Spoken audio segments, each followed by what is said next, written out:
Ngiyazibusela kuni nonke. Igama lami ndinguAvuyile, intombi yakwaJomo. Siyanamkela kwinkqubo yethu ethi amasiko nezithethe, sincokola ngesintu. Namhlanje ke sise-Fort Marie, kwilali yaseQonce. Sizofuna ingcaciselo kuRadebe esicacisela ngeMfukamo. Kaloku siyayazi kwaXhosa kukho into ekuthiwa yimfukamo. Singabanye asiyazi uba yenziwa xa kutheni le mfukamo. Siyethemba ke ukuthi uRadebe namhlanje uzosinika ingcaciselo ebonakalayo, evakalayo. Masambeni ke bantu siyothetha noRadebe. Amasiko nezithethe. Saba ngabelungu kuseninam mzontsonto. Yizani sinqweme ze kuthi qwenge. Naba abantwana bethu bejikilela amasiko abo sijongile. Iqhawuke phi na imbeleko msikaphandle? Ingaba siyavuma ukuba ukufa kusembizeni? Abakhuliswa sithi na sibaguqule bafane noondlebe ezikhanyilanga? Ayisithi na abathi kubo inkcubeko nempucuko kukusikhupha ngempumlo, ucondobe, uxelomedem? Singabanyola na sibakhombe ngomnwe sithi ngabo abazenze unompucuko? Khawukhangele, nantso intombi emnyama iziqhayisa. Siyabulisa, sibulela ukuba usamkele apha endlini yakho.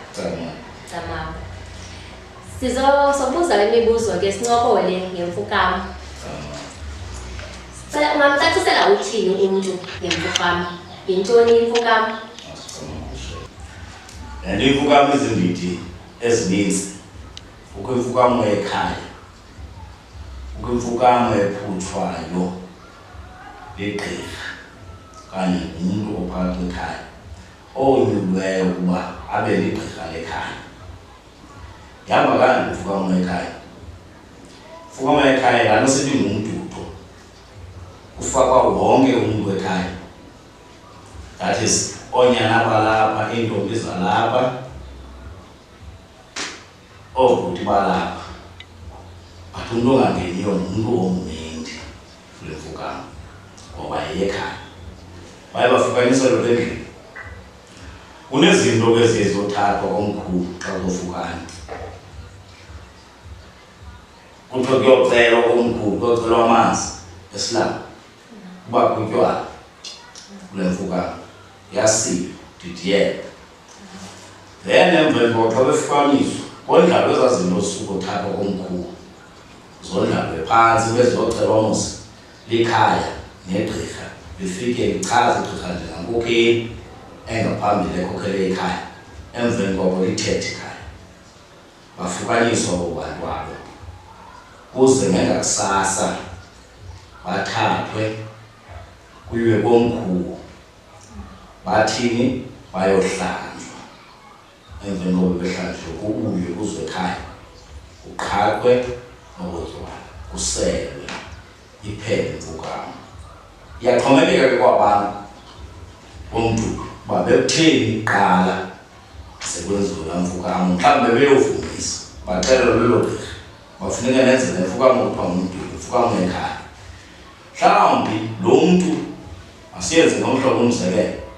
Sithi lo mntu uwe nemoto wahamba wovumisa. Lithi eli gqirha hayi kufanele baqala nenze imfukamo ekhaya ngoba wena uyathwasa kwenze imfukamo ekhaya.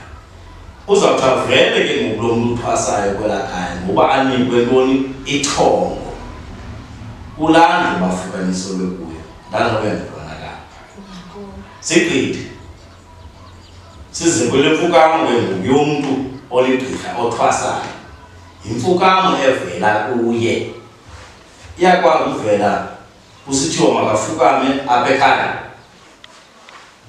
Kuthiwa makafukame komkhulu. Kuthiwa makafukame engetheni. Kuthiwa makafukame ethafeni. Kuthiwa makafukame komkhulu ogqumayo, that is elwandle. So kuba ngabantu ekhaya ke linawo amandla, liyenza laa mfukamo ekhaya, liphume pha, liyokwenza imfukamo kuzo zonke la mabandla, liyogqibela phi? Komkhulu ogqumayo.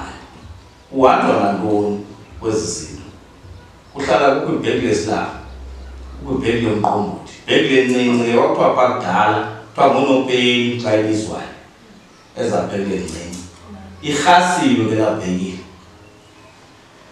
fike phaa yagqitywa ufukanyiswa lo mntu omkhulu ogqumayo apho ubhidiswa khona kuthiwe ke ngoku ufakwa le bhekile ufakwe sisilanga emveni koko ahlanjwe abuye agoduke nalapho ukutywala cama uzombuzo xa ehlanjwa ndiyakuva uthi ahlanjwe xa ehlanjwa uhlanjelwa phaa emlanjeni okanye hlanjelwa phaa komkhulu ogqumayo apha azawugqibelisa khona kodwa uba wenza imfukamo yakomkhulu qha uzawuthini uzawufaka laa bheki lomqombothi aphinde afake le incinci ahlanjwe emveni koko uzombuzo njengoba sithethe ngale bhekile khe ndive kubekho laa nto uba kuthathwe iibhekile ezo zibekwe phayana kule ndawo umntu azohlanjelwa khona kuthiwe ndiyawuba kutyiswa abakhulu ii-ancestors le nto yenziwayo kubekwe phayana masithi emlanjeni ziye zithini emveni koko bazosawuthi xa sibuya ke ngomso zibe zingekho okanye makabagusha into yenzekayo ezibhekile ibheki lencinci enomqombothi ibe yibheki lencinci enesilanga ibe yibheki lesilawo azohlanjwa ngayo xa ebuya komkhulu le bheki lencinci yomqombothi ithathwa ngentonga engumsimbithi ephethwe ligqirha yintonga enjena le uyayithatha ngesandla bangene phakathi abakomkhulu ogqumayo ayifake ivaliwe beyifaka izawudabhekile ajikeleza amanzi ithole is-either kumnye umntu owamkelweyo siza kuphuma isiciko notywala sinyuke siphinde sibuye siyocika ntoni laa bhekile notywala stili kulaa ndawo ufakwe ke ngoku ntoni phaa uphatha icubu uphathe isnifu uphathe imbotyi uphathwe amazimba njalo njalo that is necuba lesixhosa kulapho ke ngoku ezaa zinto kuthiwa kuqaya kasithethayo sithi yikeleko laa nto siyibekayo uba that is lilapha elimhlophe esigalela phezu kwalo ezihambayo zihambe fike zigalele libuye lalapha xa wamkelweyo liphinde lizothatha ezinye xa zibonile ndiyacamagusha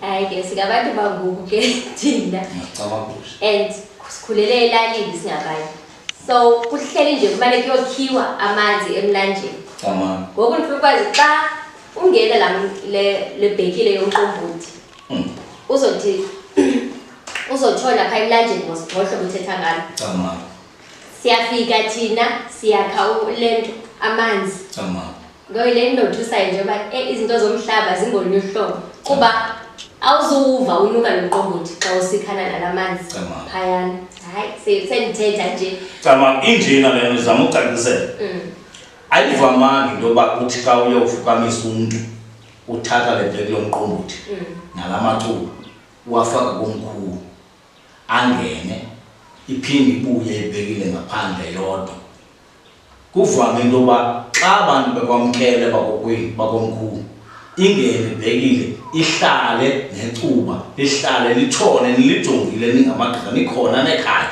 ukwenza ubungqina bale nto ubuzoyisebenza kuloo mzi ndiyacamagusha ngoba kaloku xa ibuye ibhekile aba bantu noba baselele entwenini siyacamagusha uthethile ke wathetha ngoba kuphupha umntu oligqirha ozoba ligqirha lekhaya ikhe yenzeke kuphupha umntu ongaziba ligqirha lekhaya uyakwazi umntu olapha ekhayeni ongelogqirha abe engumntu othuziweyo likhaya azibone izinto zekhaya zonke zifana ukwenziwa ukwabo umzekelo kunokwenzeka le mfukamo yekhaya yenziwayo iphutshwa ngulo mntu ungathwasiyo kuthi kanti yena mntu othwasayo lozo xa ingene kulaa mfukamo xa lidibele ikhaya limanyene uvele lo uthwasayo ube nguyena uthongayo into edibene nentsimbi nentwaso yakokwabo masiphinde kulena ke kukho khe ndive kuthethwa ngemfukamo emdaka uthetha ukuthwani xa kuthiwa imfukamo emdaka? Kwicala lemfukamo emdaka andifuni ubanda, andifuni unwaba, ndizawuba mfutshane. Ngoba kaloku imfukamo emdaka yimfukamo apho khona sube kukho into erongo kwelo khaya, kuthiwe ke ngoku kuyokwenziwa ntoni? Imfukamo emdaka. Ibe ingeyiyo le mfukamo kufanele uba yenziwe imfukamo entle ekhaya. Ndiyacama kuhle. Kwenzeka ntoni? Ukhona umonakalo owenzekayo xa umntu ebalekile imfukamo? Ndithi ndibizwa kusithiwa avuyile makwenziwe imfukamo, kwenziwe imfukamo yemini ethile. Ndibaleke mna ndingabuye ndingasekhaya kuba ndibaleke uyohlala phaa kwimfukamo. Iyaxhomekeka. Masithi umzekelo, ungwena onyulweyo uba uzawuthwasa ube ngweli khaya uyokwenza imfukamo. Le mfukamo uyibaleke wale ngenye imini, mhlawumbi wena uthonga okokoko, masithi uthonga umzekelo, uthonga usehlathini, uhleli ebhomeni ehlathini, but uhleli namagqirha, but wena uwedwa. Uyibaleke yenzeke ngenye imini kuthiwe no, akuhanjwe kuyehlathini kuyothezwa, usuke wena ungabuyi. Ilapho kuvela khona ke ingxaki. Sube uthathwe phikemo ngabantu basengetheni. Okanye uthi umzekelo uyokhamaza komkhulu, okanye uyohlamba impahla uhamba nabanye, usuke wena xa ukhangela ngesakho isitya sokha, usuke utshona ungabuyi, babuye bona bebaleka besithi ubani utshonile phaa umajola. Kanti uthathwe ngaba bantu kudala ubaleka imfukamo yakho. Ndiyacama kuhle. Njengoba uthetha ngaleyo yandikhumbuza ezinye izinto endandiziva ndisemncinci. Kusithiwa umntu uyakwazi xa uqubhelwa nje, basasithe soyika uyoqubhelwa nje, kusithiwa umntu xa equbhelwa nje uyakwazi uthathwa zizinyanya utshone phayana. Kuthiwe akufunekanga ifemeli yakho ikhalele. Inyani leyo? Inyani loo nto. Xa ifemeli yakho ikhalile, masithi mhlawumbi umzekelo, ukhale umama wakho, kube sithi yini umntanam umkile namanzi. Kanti wena ubunento ubuyifihla ungawachaza amathongo wakho apha ekhaya uba ndingumuntu othonga komkhulu ogqumayo, ndithonga nxeli izintsimbi ezinje, ndithonga ndizithini ndizofukanyiswa phaa ndinento yakhele phaa, then uthathwe ke ngoku. Kodwa ukuba isahlwele sakokwenu siyayazi uba funeka kuyonyanga kokwenu, sithi nobukhaleli umntu wakokwenu simbuyise, ngoba kaloku siyamazi funeka ephilise ntoni? Elakhaya. Camako. Loo nto leyo ibonisa uba funeka umntu athi xa iphupha ayibhale phantsi mhlawumbi kwijenali okanye achaze kokwabo into yoba ndiphupha kanje. Babenza umzekelo ophilayo, jolakazi, bendizawuthi kuwe ngeke singaqala umthwasa, ndandinencwadi encinci endisoloko ndiyisebenzisa, ndinayo nangoku. Le ncwadi incinci ndandivuka kusasa okanye ngo-12 okanye ngo-11 okanye ngo-1, ndiyithi xa kuvela ithongo ndiqonde kusasa ndizawusa ndiyilibele, thathe le ncwadi ndibhale kuyo ithongo lam lonke ndiligqibe. Xa ndiligqibile ndilivale ndenzela kusasa ndikwazi ukukhumbula ndibalise. Nomahluko ke le omkhulu apha ekuthongeni, uyakwazi uthonga uhamba, uyakwazi uthongilele ndibuze njani. Ukuthongilele unikwa into ethongeni, uboniswe into zakwenzeka kusasa. Ukuthonga uhamba kudlalelwa i-TV ngoku. Masithi mhlawumbi se-shopping complex, masibeke loo hlobo. Kuthiwa kule shopping complex ngoku kuzawufika abantu abanxibele nehlobo idlala kuwo eTV-ni, abaphethe imipu bazogqekeza uShoprite, masithi okanye bazogqekeza uPick n Pay, okanye bazothungisa loo ndawo leyo. Wena xa wabona abantu iba ngathi uyithonga, kanti ibidlala ngoku kuwe, uboniswa le iza kwenzeka. Xa isenzeka kukhona uyicingayo ekhumbulayo, tyhini ndiyibonile le.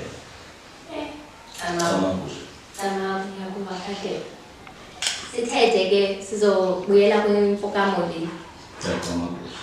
Ikhe yenzeke uba abantu kubekho umntu okuzothiwa awuzukwazi ungena wena apha emfukameni. Khe kutshiwo zikhona zintoni into ezinokwenza uavuyile angangeni kwimfukamo. Masithi isigulo esithile ndinaso singanqanda uba ndingakwazi uyohlala phaa kwimfukamo. Khumbula mzontsundu, eli ixesha lelethu.